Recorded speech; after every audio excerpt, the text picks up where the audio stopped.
Hello friends, आप सभी का आपके अपने channel learn with engineer Rajneesh Mishra पर फिर से बहुत बहुत स्वागत है। चलिए आज के पर्यावरण के प्रश्नों को डिस्कस करते हैं। फर्स्ट क्वेश्चन देखें। पर्यावरण अध्ययन की एक कक्षा में शिक्षक विद्यार्थियों से उनकी गर्मी की छुट्टियों में किए गए भ्रमण पर बातचीत कर रहा है, क्योंकि ऑप्शन देखिए, आंसर बताइए। इससे रिलेटेड एक क्वेश्चन पीछे वीडियो में आ चुका है। चलिए बताने की कोशिश करिए, फिर हम बताते हैं। इसका सही आंसर हो जाएगा विद्यार्थियों के अनुभव ज्ञान रचना का आधार हैं। भ्रमण करेगा तो उससे अनुभव होगा। पीछे भी हमने डिस्कस किया था, चिड़ियाघर, म्यूज़ियम, पार्क, इन सब में वो सब भ्रमण करेंगे तो काफ़ी चीज़ों को अनुभव करेंगे और ज्ञान रचना का आधार होगा उनकी, क्योंकि ये सारी दृश्य सामग्री हैं जो वास्तविक जीवन के अनुभवों के आधार पर विद्यार्थियों की ज्ञान रचना में वृद्धि के लिए सहायक होती हैं। चलिए नेक्स्ट चलते हैं। कच्चे तेल का उपयोग किया जाता है। ऑप्शन देखिए, आंसर बताइए। इसका सही आंसर होगा ये सभी। सभी में कच्चे तेल का उपयोग किया जाता है। डामर बनाने में भी, प्लास्टिक बनाने में भी, औषधियाँ बनाने में भी और पेंट बनाने में भी और ड्राई क्लीनिंग में भी। ठीक है, चलिए आगे चलते हैं। इंद्रधनुष में रंगों का क्रम है। ध्यान से ऑप्शन देखिए, आंसर बताइए। इसका तो बचपन से हम लोग याद करते चले आए हैं। क्या है? VIBGYOR, VIBGYOR. यही क्रम याद रखिए बस। वी से क्या है? वॉयलेट। वॉयलेट से अपने ऑप्शन में देख लीजिएगा, बैगनी। फिर ये आई से इंडिगो, इंडिगो नीला जामुनी। फिर बी से ब्लू नीला, जी से ग्रीन हरा, वाई से येलो पीला, ओ से ऑरेंज नारंगी, आर से रेड। ठीक है, तो इसका सही आंसर किस में दिया है? फोर्थ ऑप्शन में दिया गया है। बैगनी, नील जामुनी, नीला, हरा, पीला, नारंगी, लाल। ठीक है, ये फोर्थ ऑप्शन आपका सही हो जाएगा। आगे चलते हैं। इनकी 1859 की पुस्तक on the origin of species में इनके प्राकृतिक चयन संबंधी शोध का विवरण है। यह उद्भव जीव विज्ञान में मील का पत्थर है। इस पुस्तक के रचयिता कौन हैं? बताइए। इसका सही आंसर है चार्ल्स डार्विन। चार्ल्स डार्विन द्वारा 1859 में प्राकृतिक चयन संबंधी शोध पर एक पुस्तक लिखी गई जो on the origin of species थी। ठीक है, आगे चलते हैं। टैडपोल किसके जीवन की प्रारंभिक अवस्था है? ये बिल्कुल सही आंसर है, मेढक का। टैडपोल मेढक के जीवन की प्रारंभिक अवस्था है। आगे चलते हैं। नेक्स्ट क्वेश्चन देखें। निम्नलिखित में से कौन सा अलग समूह से संबंधित है? आंसर देखिए, ऑप्शन देखिए, बताइए आंसर।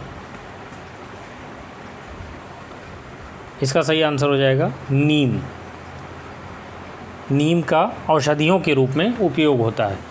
घुमा फिरा के ये वाला क्वेश्चन पूछा जाता है। पीछे भी नीम वाले क्वेश्चन पे 2 वीडियो में आ चुका है, 2 सेट में। ठीक है, बाकी का औषधियों में इस्तेमाल नहीं होता है। आगे चलते हैं। निम्नलिखित में से किस शहर में स्वायत्त शासी निकाय के रूप में नगर निगम नहीं है? इसका सही आंसर हो जाएगा सोनीपत। ये हरियाणा की बात कर रहा है। वहाँ की 9 जिलों के शहरी क्षेत्र में नगर निगम है। कहाँ कहाँ? फरीदाबाद, गुड़गांव, अंबाला, पंचकुला, यमुनानगर, रोहतक, हिसार, पानीपत और करनाल। ठीक है, सोनीपत को 1972 में रोहतक से अलग करके एक ज़िले का रूप दे दिया गया था। अगला क्वेश्चन देखें। निम्नलिखित में से कौन सा अलग समूह से संबंधित है? ऑप्शन देखिए, आंसर बताइए। इसका सही आंसर हो जाएगा रेबीज। रेबीज कुत्ते के काटने से होता है। बाकी तीनों ऑप्शन विटामिन की कमी से होने वाले रोग हैं। आगे चलते हैं। विज्ञान के एक शिक्षक को मैंग्रोव पादपों की तलाश हेतु विद्यार्थी को किस क्षेत्र में खोज के लिए प्रोत्साहित करना चाहिए? ऑप्शन देखिए, आंसर बताइए। इसका सही आंसर हो जाएगा लवणोद्भिद दलदल में। देखिए, मैंग्रोव वनस्पतियाँ खारे पानी या अर्ध खारे पानी में पनपती हैं। ये पारिस्थितिकी के लिए बहुत महत्वपूर्ण होती हैं क्योंकि तटों को स्थिरता प्रदान करती हैं, मछलियों और पक्षियों को निवास व सुरक्षा प्रदान करती हैं। तो जहाँ पे खारा पानी होगा या अर्ध खारा पानी होगा वहीं पे ये मैंग्रोव वनस्पतियाँ पाई जाएंगी। अगला देखते हैं। एक गिलास पानी में चुटकी भर नमक घोल दिया जाए तो जल का स्तर क्या होगा? खूब ध्यान से सोच के आंसर बताइए। इसका सही आंसर है एक समान रहेगा। देखिए होता क्या, पानी में जब भी हम लोग नमक घोलेंगे तो उससे क्या होगा, उसकी डेंसिटी, उसका घनत्व तो बढ़ जाएगा, किंतु आयतन ज्यों का त्यों रहेगा, वॉल्यूम सेम रहेगा। इसलिए जल का स्तर एक चुटकी नमक डालने से एक समान रहेगा। वैसे भी नगण्य है उसकी मात्रा जल की अपेक्षा, इस वजह से। ठीक है, अगला चलते हैं। निम्नलिखित में से कौन ऊर्जा का अक्षय संसाधन नहीं है? नहीं पे ध्यान देंगे। क्या आंसर हो जाएगा इसका? पेट्रोलियम। ऊर्जा के वे साधन जो प्रयोग करने पर समाप्त ना हो उन्हीं को अक्षय संसाधन कहते हैं, जैसे सूर्य, जल, वायु, ये सभी तीनों ऑप्शन हैं। लेकिन पेट्रोलियम क्या है? सीमित है, धीरे धीरे समाप्त हो जाएगा। आगे चलते हैं। आपका हृदय एक दिन में लगभग कितनी बार धड़कता है? ध्यान से देखिए, ये कैलकुलेशन आएगा, लेकिन आपको यहाँ पे जानना चाहिए कि एक मिनट में मनुष्य का हृदय कितनी बार धड़कता है। तो वो हम सभी लोग जानते हैं कितनी बार? 72 बार। ठीक है, तो 24 घंटे में कितनी बार धड़केगा? तो 24 घंटे हैं और इसको मिनट बनाएंगे तो क्या होगा? 24 गुणे 60 कर देंगे। इसी को सॉल्व करेंगे तो हम लोग का ये आ जा रहा है,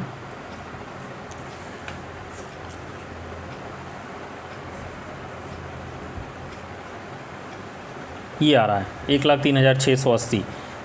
तो इसी को अप्रॉक्स में 1 लाख आपके ऑप्शन में लिखा हुआ है। तो कौन सा आंसर हो जाएगा? Third option. ठीक है, आगे चलते हैं। हरी खाद से क्या तात्पर्य है? ऑप्शन देखिए, आंसर बताइए। इसका सही आंसर है लेग्यूमिनस पौधों की हरी फसल उगाना।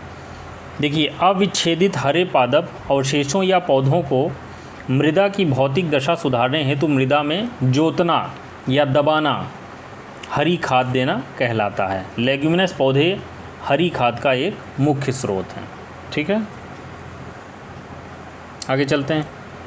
क्लोन है, क्लोन क्या है? ऑप्शन देखिए, आंसर बताइए।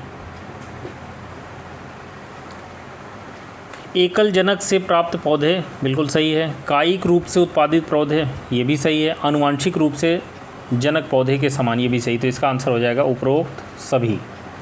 क्लोनिंग वह प्रक्रिया जिसमें एक ही पौधे से नए पौधे प्राप्त किए जाते हैं। इसमें जनन नहीं होता क्योंकि पौधे कायिक रूप से एकल जनक के द्वारा उत्पादित होते हैं। इस प्रकार के पौधे अपने जनक के अनुकूल ही होते हैं। आगे चलते हैं।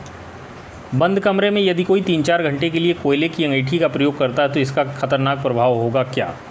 ऑप्शन देखिए, आंसर बताइए। बहुत सारी घटनाएं इस तरह की आपने सुना होगा। पहले पीसीओ वगैरह होते थे, चारों ओर से बंद होते थे, उसमें कोई सो गया अंगीठी जला के तो उसकी जान चली गई। होता क्या है इसमें, कोयले की अंगीठी जलने पे क्या होता है, कार्बन मोनोऑक्साइड निकलती है, बहुत ज़्यादा बनती है। तो कोयले के जलने से कमरे में कार्बन मोनोऑक्साइड की मात्रा बढ़ जाएगी, जिसके परिणामस्वरूप रक्त में भी कार्बन मोनोऑक्साइड की मात्रा बढ़ेगी। तो इसका सही आंसर थर्ड हो जाएगा, रक्त में कार्बन मोनोऑक्साइड की मात्रा बढ़ जाएगी। आगे चलते हैं। विज्ञान का एक शिक्षक 6 छात्रों को 3 समूहों में बांटता है। प्रथम समूह के सदस्य आपस में कसकर आलिंगन कर रहे हैं, दूसरे समूह के सदस्य एक दूसरे के हाथ से हाथ पकड़े हुए हैं और तीसरे समूह के सदस्य एक दूसरे से दूर दूर खड़े हैं।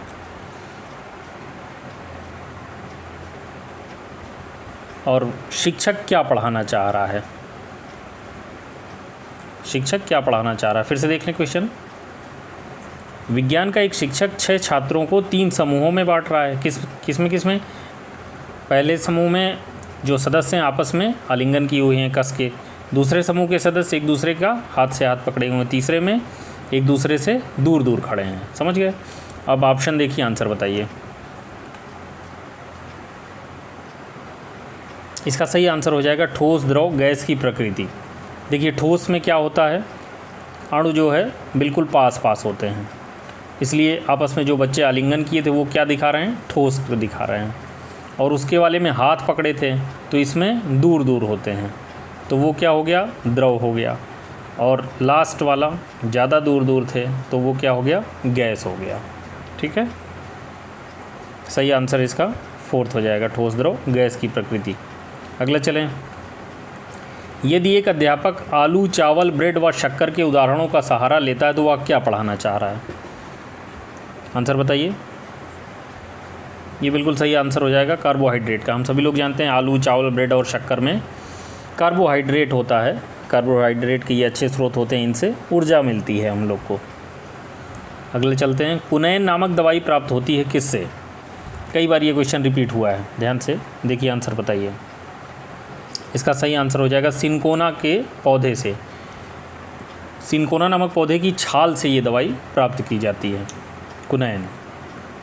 आगे चलते हैं। अवलोकन, प्रयोग व, अब इन तीनों में से बताना कि विज्ञान की 3 विधियाँ क्या हैं।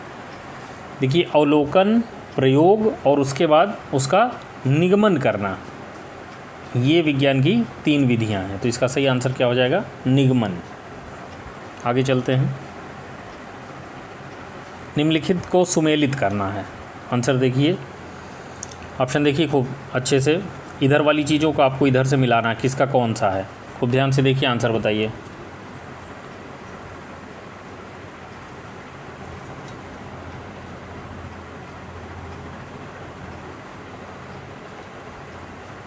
इसका सही आंसर हो जाएगा दूसरा, जो दिया बिल्कुल सही है। कलमकारी आंध्र प्रदेश, पिथौरा मध्य प्रदेश, वर्ली महाराष्ट्र और मधुबनी बिहार की चित्रकला शैलियाँ हैं। ठीक है, ये बिल्कुल सही दिया हुआ था, तो इसलिए दूसरा ऑप्शन इसका सही हो जाएगा। चलिए आगे चलते हैं। एक वलय प्रणाली में घिरा हुआ है जो अंतरिक्ष में हज़ारों किलोमीटर तक फैली है। ये भी पीछे क्वेश्चन आ चुका है। किसकी बात किया जा रहा है? शनि की। शनि के चारों ओर छोटे छोटे पत्थर और धूल कणों से निर्मित एक वलय पाया जाता है जिसका अंतरिक्ष में कई हज़ारों किलोमीटर तक विस्तार है। नेक्स्ट चलते हैं। वह प्रक्रिया जिसके द्वारा पौधे प्रजनन करते हैं कहलाती है। आंसर बताइए। इसका सही आंसर है परागण। पौधों में प्रजनन की प्रक्रिया परागण कहलाती है, या परागण विभिन्न माध्यमों के द्वारा होता है जैसे हवा, पानी, जीव जंतु इत्यादि। अगले क्वेश्चन चलते हैं। फ़ारेनहाइट पैमाने पर पानी का क्वथनांक डिग्री फ़ारेनहाइट होता है कितना?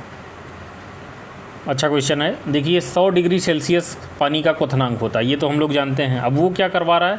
सेल्सियस से फ़ारेनहाइट में बनवा रहा है। तो उसके लिए एक फार्मूला होता है F-32/9 = C/5। इसी में पुट करना आपको। F तो अननोन है, C क्या है? 100 डिग्री सेल्सियस है। इसी में आप पुट करेंगे और सॉल्व करेंगे तो F की वैल्यू निकल के आ जाएगी 212 डिग्री फ़ारेनहाइट। ठीक है, तो कि इसका आंसर क्या हो जाएगा? थर्ड आंसर हो जाएगा 212। फार्मूला याद रखिए, कई बार पूछा गया है। F-32/9 = C/5। कभी कभी एक ही चीज़ इसी मिसिंग कर देता है या 4 ऑप्शन बना देता है, बोलता है कौन सा सही है। तो ये जो 30 क्वेश्चन हम लोग लेते हैं, केवल क्वेश्चन 30 ही नहीं है, उससे करीब आपके दुगने क्वेश्चन तैयार हो जाते हैं, क्योंकि ऑप्शन पे भी हम लोग डिस्कशन कर लेते हैं। अगले क्वेश्चन चलें। लोहे की छड़ को एक सिरे से गर्म करने पर उसका दूसरा सिरा भी गर्म हो जाता है, इस प्रकार के पदार्थ को क्या कहते हैं? काफ़ी आसान है, सभी लोग बता सकते हैं। पहला आंसर इसका सही हो जाएगा। ऊष्मा का अच्छा सुचालक है। ठीक है, कंडक्टर है ये। अगले क्वेश्चन पे चलते हैं। किस विटामिन की कमी से रक्त का थक्का नहीं जमता है? तो जिससे जमता है उसको देख लीजिए, पिछली वीडियो में भी ये क्वेश्चन आया था। के से, विटामिन के क्या करता है? रक्त का थक्का बनाने में मदद करता है, क्योंकि इसमें प्रोथ्रोम्बिन पदार्थ के निर्माण में सहायक होता है ये विटामिन। तो कौन कौन सा नहीं जमाएगा? बी नहीं जमाएगा, डी नहीं जमाएगा, ए नहीं जमाएगा। ठीक है,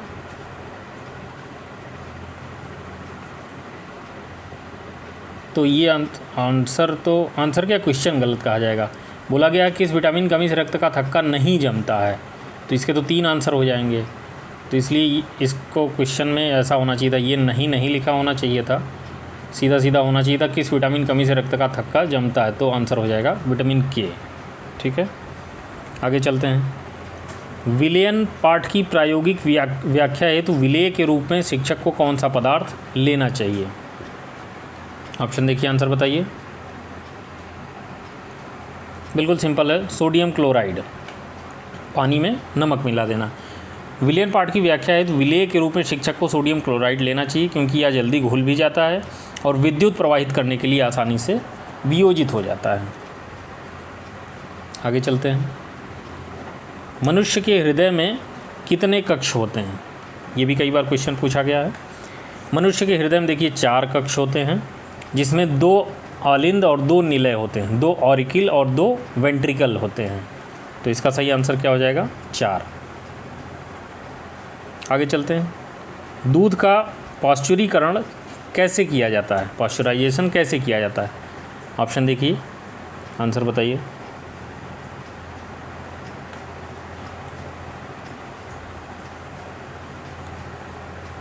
इसका सही आंसर हो जाता है दूध को 71 डिग्री सेल्सियस पर 15 सेकंड तक या 62 डिग्री सेल्सियस पर 32 मिनट तक गर्म करके। ठीक है, ये फैक्ट टाइप का याद कर लीजिए। 71, 15, 62, 32 ऐसे कुछ याद कर लीजिए तो याद हो जाएगा। ठीक है, आगे चलते हैं।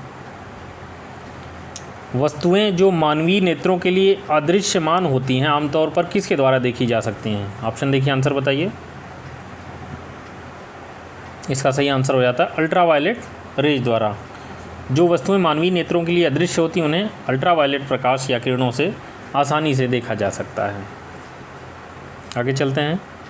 वन अधिकार अधिनियम 2006 का मूल्य उद्देश्य क्या है? बताइए आंसर। इसका सही आंसर हो जाएगा 4th, पारंपरिक रूप से वनों में रहने वाले समुदायों के अधिकारों को मान्यता देना। देखिए, भारत सरकार के जनजातीय मंत्रालय ने वर्ष 2006 में वन अधिनियम इस उद्देश्य से लाया जिससे जनजातीय एवं अन्य समूह की रक्षा हो और पारस्परिक रूप से वनों में रहने वाले समुदायों के अधिकारों को मान्यता मिले। ठीक है, तो इसका 4th ऑप्शन सही हो जाएगा, यही उपयुक्त है इसके लिए। चलिए, आज के क्वेश्चन समाप्त हुए। नेक्स्ट वीडियो में नेक्स्ट क्वेश्चन के साथ मिलते हैं। Thank you so much.